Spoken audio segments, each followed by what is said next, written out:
Friends, welcome to my YouTube channel Sujeet Kumar Stambh classes को।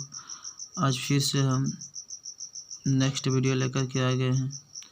हालांकि हम आज 8th क्लास के संविधान चैप्टर से लेकर के आए हैं, जो कि 8th चैप्टर का जो क्लास 8 है उसका मैं सारा चैप्टर करवा दूंगा। जो अच्छे क्वेश्चन है, ठीक है, और उसको आप प्रैक्टिस कर लेंगे। तो देखिए क्वेश्चन क्या है। आप सबसे पहले आप दिमाग लगाइएगा, उसके बाद हम उत्तर देंगे। आप ऐसा चेष्टा मत कीजिएगा कि ये तो उत्तर मार ही देंगे, उसे हम याद कर लेंगे। सबसे पहले अपना दिमाग लगाइए, है ना, अर्थात प्रैक्टिस के तौर पर। और ये अगर नहीं आता है तो उसके बाद हम बतलाने की कोशिश करेंगे, ठीक है ना। तो ध्यान रखिएगा।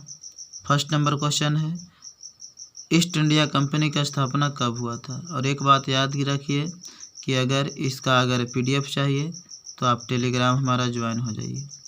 सुजीत कुमार स्तंभ क्लासेज गो के नाम से टेलीग्राम चैनल है। आप टेलीग्राम चैनल पर जाइए और सर्च कीजिए सुजीत कुमार स्तंभ क्लासेज गो। जैसे आप सर्च कीजिएगा तो टेलीग्राम पर आ जाएगा, मेरा फ़ोटो लगा होगा, उसमें लगभग 124 या 25 सब्सक्राइबर होंगे। उस पर नीचे आप टिपिएगा तो ज्वाइन रहेगा, ज्वाइन पर टिपिएगा आप तो आप ज्वाइन हो जाइएगा। नहीं तो जब भी ज़रूरत पड़ेगी तो फिर सर्च करना पड़ेगा, अगर आप ज्वाइन नहीं होते हैं तो, ठीक है। तो अब चलते हैं अगला क्वेश्चन की ओर। ईस्ट इंडिया कंपनी की स्थापना कब हुआ था मित्र। भारत में ईस्ट इंडिया कंपनी की स्थापना कब हुआ था। तो ऑप्शन दे रखा है 1600 ईस्वी, 1857 ईस्वी, 1757 ईस्वी कि 1858 ईस्वी। तो देखिए मित्र, 1600 ईस्वी में ईस्ट इंडिया कंपनी की स्थापना हुआ था। 1600 ईस्वी में ईस्ट इंडिया कंपनी की स्थापना हुआ था। और 1857 ईस्वी में भारत में प्रथम स्वतंत्रता संग्राम हुआ था मित्र, जो कि आप मंगल पांडे वाला कहानी आप जानते ही हैं कि किस तरह से यह आंदोलन शुरू हुई थी और कैसे इसका विकराल रूप लिया था और किस तरह से आंदोलन जो है से काफ़ी दूर तक फैली और सभी लोगों ने आवाज़ उठाया, ठीक है। तो इस तरह की कुछ बातें थी। अब हम चलेंगे सी ऑप्शन की ओर। 1757 ईस्वी में यार, 1757 ईस्वी में क्या हुआ था। 1757 ईस्वी में ऐसी भी समानता आप समझ सकते हैं कि इसमें कंपनी शासन का स्थापित हो गया था। कंपनी शासन जो है स्थापित कब हुआ था। 1757 ईस्वी में। 1757 ईस्वी में प्लासी का युद्ध हुआ था, ठीक है ना। और उसी समय कंपनी का शासन का स्थापना हो गया था, ठीक है। और एक बात और ध्यान रखना, 1764 ईस्वी में बक्सर का युद्ध हुआ था। डी ऑप्शन क्या है, 1858 ईस्वी। 1858 ईस्वी में कंपनी शासन का अंत हो गया था मित्र। 1600 ईस्वी में ईस्ट इंडिया कंपनी की स्थापना हुआ था। 1757 ईस्वी में कंपनी शासन का स्थापना हुआ था। 1600 ईस्वी में इंग्लिश ईस्ट इंडिया कंपनी स्थापना हुआ था। ईस्ट इंडिया कंपनी की स्थापना 1600 ईस्वी में। और जब भारत में जो कंपनी शासन का जो शासन चल रही थी, ठीक है ना, जो भारत में जो कंपनी शासन चल रही थी वो 1757 ईस्वी में स्टार्ट हुई थी कंपनी की शासन भारत में। और 1857 ईस्वी में बहुत बड़ा विद्रोह हुआ मंगल पांडे के नेतृत्व में, और जो कि यही विद्रोह विकराल रूप लिया, अर्थात कंपनी शासन को स्थापना ख़त्म करना पड़ा। कंपनी शासन की जो चल रही थी भारत में वो ख़त्म करके ब्रिटिश क्राउन जो है 1858 ईस्वी से अपने हाथों में ले ली और वहीं से अपना भेज करके वायसराय और यहाँ चलाते थे, ठीक है। अब हम चलते हैं दूसरा क्वेश्चन। भारत में आने वाला सर्वप्रथम यूरोपीय देश कौन था। फ्रांस था, इंग्लैंड था, स्पेन था कि पुर्तगाल था। तो भारत में सबसे पहले मित्र पुर्तगाल ही आया था, ठीक है ना। यूरोपीय जो देश था भारत में आने वाला सर्वप्रथम यह पुर्तगाल ही था। भारत में कंपनी शासन कब स्थापित हुआ था। तो भारत में जो कंपनी शासन स्थापित हुआ था मित्र 1757 ईस्वी में कंपनी शासन की स्थापना हुई। और 1885 से भारतीय राष्ट्रीय कांग्रेस पार्टी की स्थापना हो गई थी। 1885 से कांग्रेस पार्टी की स्थापना हो गई थी। और 1858 ईस्वी में कंपनी शासन का क्या हो गया था, अंत हो गया था। कंपनी शासन का अंत 1858 ईस्वी में हुआ था। और एक ऑप्शन और लिख देता हूँ, छूट गया है तो 1764 ईस्वी में क्या हुआ था। तो 1764 ईस्वी में बक्सर का युद्ध हुआ था। तो ध्यान रखिएगा, एक क्वेश्चन के साथ आपका चर्चा उत्तर मिल रहा है। भारत का प्रथम स्वतंत्रता संग्राम कब हुआ था? तो भारत का जो प्रथम स्वतंत्रता संग्राम हुआ था वह हुआ था 1857 ईस्वी में, अर्थात ए ऑप्शन इसका राइट हो जाएगा। 1863 ईस्वी में क्या हुआ था? 1863 ईस्वी में विवेकानंद को आप जानते हैं, उनका जन्म हुआ था और वे एक बहुत ही समाज सेवी और धर्म सुधारक और धर्म के ज्ञाता, है ना, जिसको धर्मवेता ही बोल सकते हैं, विधिवेता ही बोल सकते हैं, विवेकानंद थे। और उन्हीं की वजह से हमारे देश की प्रतिष्ठा पूरे देश में फैली। जब अमेरिका में शिकागो सम्मेलन 1893 ईस्वी में हुआ था, जब वहाँ सभी लोगों को बोलने का मौका दिया जा रहा था, तो उस समय भारत की ओर से विवेकानंद गए थे, स्वामी विवेकानंद सरस्वती गए थे। तो जो शिकागो सम्मेलन का कराने वाला का जो हेड था, उन्होंने कहा कि यदि भारत के लोग अगर आ ही गए हैं तो उन्हें भी 2 मिनट बोलने की मौका दिया जाए। हालांकि और लोग कह रहे थे कि भारत के बोलने के लिए मौका नहीं दिया जाए क्योंकि यहाँ लोग पढ़े लिखे नहीं हैं, क्या बोलेंगे, इनको क्या औकात है बोलने की। फिर भी वहाँ के लोगों ने कहा कि अगर कोई आ ही गया उसकी ओर से, जो ही बोले 2 मिनट का हम उनके लिए समय ज़रूर देते हैं, ठीक है। तो इसीलिए स्वामी विवेकानंद ने भाषण देना स्टार्ट किया। तो उन्होंने भाषण 0 पर दिया था, क्योंकि आप जानते हैं मित्र कि 0 का वैल्यू क्या होता है। 0 ही सूरज है, 0 ही तारा है, 0 ही पृथ्वी है, 0 ही चंद्रमा है, 0 ही सब कुछ। 0 अगर 1 पर अगर 0 बढ़ाते तो 10 हो जाता है, 10 पर 0 बढ़ाते तो 100 बढ़ जाता है। तो इस तरह से बढ़ता चला जाता है मित्र। लेकिन अगर 1 में अगर 2 जोड़ेंगे तो 12 होगा, 1 में 3 जोड़ेंगे तो 13 होगा। और अगर 1 में अगर 1 पर 1 लिखे तो 11 हो जाएगा, 1 पर 2 लिखेंगे तो 12 हो जाएगा, ठीक है ना। 1 पर 3 रखेंगे तो 13 हो जाएगा, ठीक है। लेकिन 1 पर 0 लिखे तो 10 हो जाएगा, 1 पर 00 लिखे तो 100 हो जाएगा। देखिए कितना बड़ा इसका पहुँच होता है। उन्होंने भाषण दिया था इस चीज़ों पर। जैसे उनका 2 मिनट पूरा होने वाला था, उन्होंने कहा कि अब हम अपनी वाणी को विराम देते हैं, ठीक है। तो वहाँ के लोगों ने कहा कि और बोलिए ना, और बोलिए ना। हालांकि इन्होंने अपना भाषण की जो शुरुआत किया था, भाइयों एवं बहनों, जैसे ही भाइयों एवं बहनों ने कहा तो पूरा जो बैठे हुए व्यक्ति थे ताली की आवाज़ के कारण गूंज उठा था, ठीक है। क्योंकि हमारे भारतीय सभ्यता में इस तरह के पाई जाती है, जो भ्रातृत्व और भाईचारा इस तरह से रहता है और भाइयों एवं बहनों करके पुकारी जाती है। बाकी अन्य देशों में अलग तरह के सिविलाइजेशन है, ठीक है। 4 बज गए 5। तो भारत में कब हाँ, यहाँ तो हम बतलाएं कि भारत की जो सिविलाइजेशन है, सभ्यता है, बहुत अच्छा है। इंडियन सिविलाइजेशन को पूरे विश्व में याद किया जाता है और हमारी भारतीय सभ्यता से लोग सीखते हैं। लेकिन हम लोग जो हैं यूरोप वाले सभ्यता से, जो वेस्टर्न सिविलाइजेशन सभ्यता है, पश्चिमी सभ्यता, उनका हम लोग अनुकरण करके हम अपना बर्बाद कर रहे हैं सिविलाइजेशन को। आज देख रहे हैं कि इस तरह से वस्त्र ग्रहण कर रहे हैं मित्र, जैसे लगता है कि बिल्कुल वेस्टर्न सिविलाइजेशन हमारे देश में प्रवेश होगी। हमारे देश में देख रहे हैं कि आजकल के जो जीन्स चल रही है ना, वो आप देख रहे हैं कि फटल जीन्स भी फैशन बन गया है, ठीक है ना। न जाने आने वाला समय में नग्न होकर के चलेंगे तो वह फैशन रहेगा या क्या रहेगा, आप लोग समझ रहे हैं, ठीक है। आप ही लोग इस देश के भविष्य हैं। अगर आप लोग अगर नहीं सुधारें तो कौन सुधारेगा इस देश को, कौन अपने आप को सुधारेगा। अगर सब लोग अगर अपने आप में अगर सुधारने की कोशिश करते हैं तो हमारा देश अपने आप सुधर जाएगा, क्योंकि अपने देश के अंदर हम लोग रह रहे हैं। ऐसा नहीं कि अब किसी लोगों को उतना सुधारने की ज़रूरत है कि ऐसा बनिए। आप लोग स्वयं अपना आदत को ठीक कीजिए, हमारा देश का आदत धीरे धीरे सब ठीक हो जाए।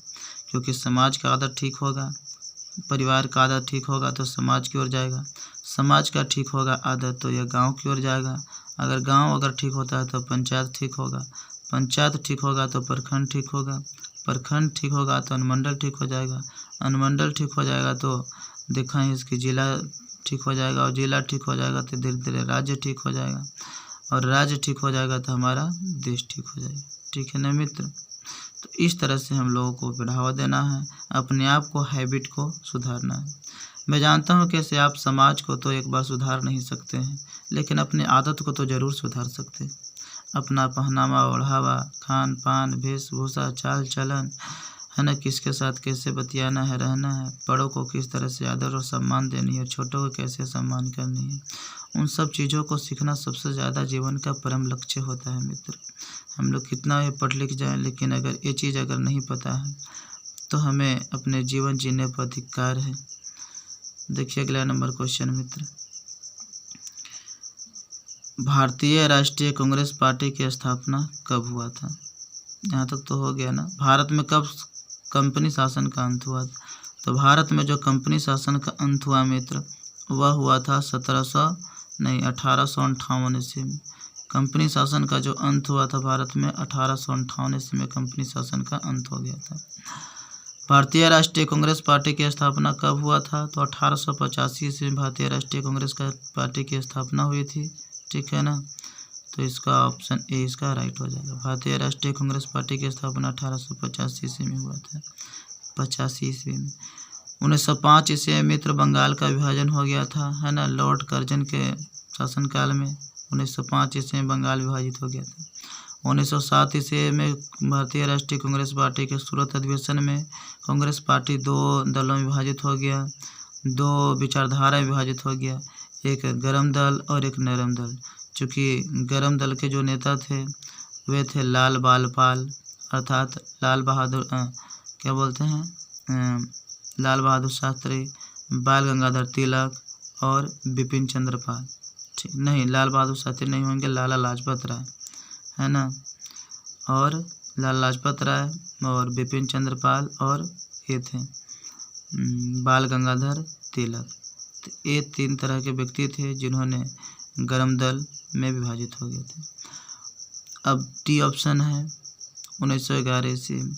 1911 ईस्वी में मित्र जो भारत की जो राजधानी कलकत्ता थी पहले, उसे कलकत्ता से 12 दिसंबर 1911 ईस्वी में कलकत्ता से दिल्ली लाने के लिए घोषणा कर दिया गया। कलकत्ता से दिल्ली लाने की घोषणा कब किया गया? 12 दिसंबर 1911 ईस्वी में। 12 दिसंबर। भारतीय राष्ट्रीय कांग्रेस पार्टी के संस्थापक कौन थे? तो A.O. ह्यूम थे, जिनका पूरा नाम है एंग्लिकन ऑक्टेवियन ह्यूम। भारतीय राष्ट्रीय कांग्रेस पार्टी के ये संस्थापक थे। ठीक है ना, एक ब्रिटिश अधिकारी था ये। A.O. ह्यूम भारतीय राष्ट्रीय कांग्रेस पार्टी के संस्थापक रहे हैं। भूमेश चंद्र बनर्जी भारतीय राष्ट्रीय कांग्रेस पार्टी के प्रथम अध्यक्ष रहे हैं। एनी बेसेंट भारतीय राष्ट्रीय कांग्रेस पार्टी के महिला प्रथम अध्यक्ष रहे हैं। सरोजिनी नायडू भारतीय राष्ट्रीय कांग्रेस पार्टी के प्रथम भारतीय महिला अध्यक्ष रही है। प्रथम भारतीय महिला अध्यक्ष रही है और यह प्रथम महिला अध्यक्ष रही है, क्योंकि एनी बेसेंट विदेशी थी और यह सरोजिनी नायडू भारत की थी, इसलिए भारतीय राष्ट्रीय कांग्रेस पार्टी के प्रथम महिला अध्यक्ष सरोजिनी नायडू और प्रथम महिला अध्यक्ष एनी बेसेंट, और प्रथम अध्यक्ष की बात किया जाए तो भूमेश चंद्र बनर्जी प्रथम अध्यक्ष, प्रथम महिला अध्यक्ष, प्रथम भारतीय महिला अध्यक्ष। किसका? भारतीय राष्ट्रीय कांग्रेस पार्टी का। भारतीय राष्ट्रीय कांग्रेस पार्टी के संस्थापक A.O. ह्यूम, जिसको बोलते हैं एंग्लिकन ऑक्टेवियन ह्यूम। भारतीय राष्ट्रीय कांग्रेस पार्टी के प्रथम अध्यक्ष कौन थे? तो भारतीय राष्ट्रीय कांग्रेस पार्टी के प्रथम अध्यक्ष भूमेश चंद्र बनर्जी थे, जिसको कहा जाता है W.C. बनर्जी। मतलब इसका बी ऑप्शन राइट हो जाएगा और इसका ए ऑप्शन राइट हो जाएगा। बदरुद्दीन तैयब जो थे मित्र भारतीय राष्ट्रीय कांग्रेस पार्टी का प्रथम मुस्लिम अध्यक्ष थे। प्रथम मुस्लिम अध्यक्ष बदरुद्दीन तैयब थे। प्रथम मुस्लिम अध्यक्ष बदरुद्दीन तैयब थे। एंग्लिकन ऑक्टेवियन ह्यूम यह क्या थे? भारतीय राष्ट्रीय कांग्रेस पार्टी के संस्थापक थे। एनी बेसेंट जो है भारतीय राष्ट्रीय कांग्रेस पार्टी के महिला अध्यक्ष थे। भारतीय राष्ट्रीय कांग्रेस ने संविधान सभा की मांग कब की? भारतीय राष्ट्रीय कांग्रेस ने संविधान सभा की जो मांग की है वह किया है। मांग तो भारतीय राष्ट्रीय कांग्रेस पार्टी ने 1934 में कर लिया था संविधान सभा की मांग 1934 में किया था और अंततः 1946 में संविधान सभा का गठन हो गया था। ठीक है ना। और 1920 ईस्वी में भारतीय राष्ट्रीय कांग्रेस ने भारत में लोगों द्वारा अपना संविधान खुद बनाने की मांग रखी थी। 1920 ईस्वी में भारतीय राष्ट्रीय कांग्रेस पार्टी ने, ठीक है, भारत में अपना संविधान खुद बनाने की मांग रखी थी 1920 ईस्वी में था। इसलिए 1928 ईस्वी में 8 सदस्यों का मोतीलाल नेहरू ने एक कमेटी बनाया था, जिसको सर्वदलीय सम्मेलन हुआ था बोले थे, और वहीं कहे थे कि भारतीय संविधान का एक रूपरेखा तैयार किया गया था।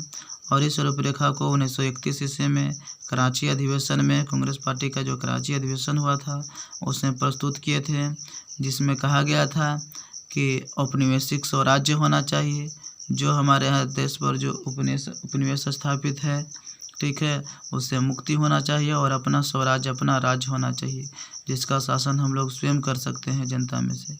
वयस्क मताधिकार होना चाहिए, जो कि वयस्क मताधिकार मतलब जिसका उम्र 18 वर्ष हो जाता है उसका वोट देने का अधिकार प्राप्त हो जाता है। अर्थात प्रत्येक लोगों को वोट देने का अधिकार होना चाहिए जिसका उम्र 18 वर्ष से ऊपर हो रखा है। और अगला था स्वतंत्रता और समानता का अधिकार। सभी लोगों को स्वतंत्रताएं होनी चाहिए और समानता मिलना चाहिए। सभी लोगों का समान भावनाओं से देखना चाहिए। ठीक है, तो स्वतंत्रता और समानता का अधिकार की बात रखी गई। और संसदीय प्रणाली की सरकार। संसदीय प्रणाली जो होती है 2 स्तर पर होती है, एक केंद्रीय स्तर पर होती है और एक राज्य स्तर पर सरकारें होती है। ठीक है, हालांकि 1992 से 93 ईस्वी में संविधान के 73वां संशोधन द्वारा और 74वां संशोधन द्वारा स्थानीय स्वशासन को बढ़ावा दिया गया, जिसके स्तर पर पंचायती राज व्यवस्था और नगर पालिका की व्यवस्था किया गया। पंचायती राज व्यवस्था में ग्राम स्तर पर ग्राम पंचायत, प्रखंड स्तर पर पंचायत समिति और जिला स्तर पर जिला परिषद की चुनाव होती है, आप जानते हैं। और ये जो नगर प्रशासन, नगर पालिका है, उसमें नगर पंचायत, नगर परिषद और नगर निगम शहरों के लिए व्यवस्था किया गया। आप जान रहे हैं कि अब चुनाव आने वाला है, जो कि स्थानीय स्वशासन है, जो कि संसदीय प्रणाली में समझिए तो त्रिस्तरीय शासन व्यवस्था कहा जाता है, और जिसको 6 तरह के वोट देना पड़ता है। इसमें पंच, सरपंच, वार्ड सदस्य, मुखिया, पंचायत समिति और जिला परिषद, 6 तरह का वोट आपको देना पड़ता है। समझे कि नहीं समझे? तो इस तरह की व्यवस्थाएं किया गया। अगला क्वेश्चन है, भारत छोड़ो आंदोलन कब हुआ था? तो भारत छोड़ो आंदोलन जो हुआ था मित्र, वह हुआ था 1942 ईस्वी में।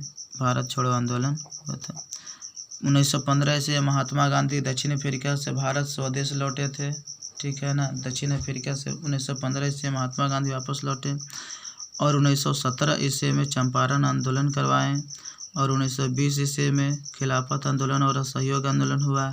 1930 ईस्वी में सविनय अवज्ञा हुआ और 1942 ईस्वी में तो भारत छोड़ो आंदोलन हुआ था। भारतीय संविधान सभा का गठन कब हुआ था मित्र?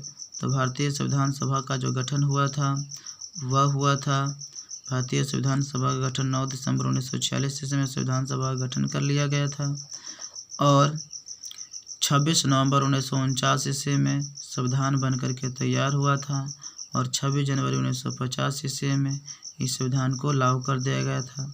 और हमारा देश जो आज़ाद हुआ था 15 अगस्त 1947 का हमारा देश आज़ाद हो गया था। और एक दिन पहले 14 अगस्त 1947 को पाकिस्तान को आज़ाद करना पड़ा था। भारतीय संविधान को बनने में कितना समय लगा था? 2 वर्ष 11 महीना 18 दिन। 9 दिसंबर 1946 को भारतीय संविधान सभा का गठन हुआ और 2 वर्ष 11 महीना 18 दिन के पश्चात 26 नवंबर 1949 ईस्वी को हमारा संविधान बन गया और 26 जनवरी 1950 ईस्वी को लागू कर दिया गया। इसलिए 26 जनवरी को गणतंत्र दिवस मनाते हैं और 15 अगस्त को स्वतंत्र दिवस मनाते हैं, ठीक है ना, क्योंकि 26 जनवरी को ही हमारा संविधान लागू हुआ था, इसलिए गणतंत्र दिवस। और 15 अगस्त 1947 में हमारा देश आज़ाद हुआ था, इसलिए 15 अगस्त को स्वतंत्रता दिवस मनाई जाती है, ठीक है ना। तो आज इतना ही क्वेश्चन रहेगा, ठीक है। 12 क्वेश्चन का हमने एक्सप्लेनेशन कर दिया है। 12 क्वेश्चन ध्यान रखिएगा और इसके साथ है न जाने कितने क्वेश्चन बता दिए हैं, तो इसके साथ अपना याद रखेंगे, ठीक है। और अगला जो क्वेश्चन आएगा ये संविधान चैप्टर का ही अगला जो आएगा ये ए पार्ट है। बी पार्ट में आपका संविधान चैप्टर के फर्स्ट चैप्टर कंप्लीट हो जाएगा, उसके बाद हम सेकंड चैप्टर की ओर हम लोग बढ़ेंगे। इसलिए सभी लोग 8वां क्लास भी देखिए, 9वां क्लास भी देखिए, 10वां क्लास भी देखिए, और जो तैयारी जो करते हैं वो लोग भी देख लीजिए, क्योंकि कंपटीशन में भी जाएंगे तो यही चीज़ सीखने को मिलेगा, आपको याद करने के लिए मिलेगा। इसलिए 8वां क्लास याद रखो, इसको हमेशा याद रखो और याद करते रहो, क्योंकि कंपटीशन में भी ये सब चीज़ पढ़ाई जाती है, ठीक है ना। अगर आपको पहले से याद रहेगा तो आपको आसान हो जाएगा, ठीक है। तो इसको याद रखिए। Thank you for watching video. अच्छा लगता है तो लाइक कीजिए, शेयर कीजिए और सब्सक्राइब कीजिए, ठीक है ना, संवेदना के साथ।